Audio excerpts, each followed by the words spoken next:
Sir, ডাক্তারবাবুরা প্রায় অনেক কিছু টেস্ট লেখেন, তার মধ্যে একটা ইমিউনোগ্লোবিউলিন থাকে, ওটা কি? কারেক্ট। ছোট্ট করে বলে দিচ্ছি, আমি ডক্টর পি ব্যানার্জি কথা বলছি আপনাদের সামনে। হিমোগ্লোবিন অনেকগুলো টাইপের আছে।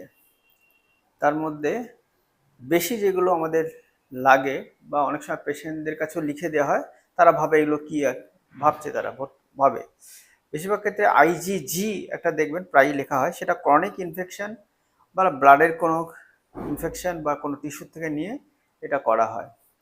আইজিএ বলে একটা আছে, সেটা সাধারণত ক্ষেত্রে saliva, breast milk, mucosa, blood, tear, এইসব জায়গা থেকে যদি কোনো ইনফেকশন হয় বা মনে হয় কিছু, তখন এখান থেকে কালেক্ট করা হয় বা সেইটা নিয়ে আইজি এটা দেখা হয়। আইজিএম সেটা হচ্ছে রিসেন্ট কোনো যদি ইনফেকশন হয়ে থাকে, তার জন্য কিন্তু আমরা সাধারণত ক্ষেত্রে আইজিএমটা দেখি। ৩-৪ দিনের মধ্যে কিছু একটা ইনফেকশন হচ্ছে, তাহলে কোনটা রাইজ করবে? আইজিএমটা রাইজ করবে।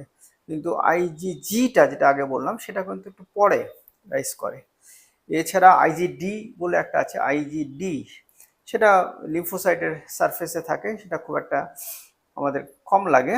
আর একটা আইজিই, ইটা হচ্ছে কোনো প্যারাসাইটিক ইনফেকশন হলে বা অ্যালার্জিক ইনফেকশন যাদের হয়, তাদের দেখবেন ডাক্তারবাবুরা সাধারণত লেখে আইজিই। কাজে সবগুলোরই একটা কারণ আছে, ডাক্তারবাবুরা লিখছেন নিশ্চয়ই তারা বুঝে শুনেই লিখছেন। টেস্টগুলো করবেন, টেস্টগুলো ভালো, এইটুকুই বলতে পারি। আজকে এইটুকু থাক। নমস্কার, ডক্টর পি ব্যানার্জি আপনাদের সামনে কথা বলছিলাম।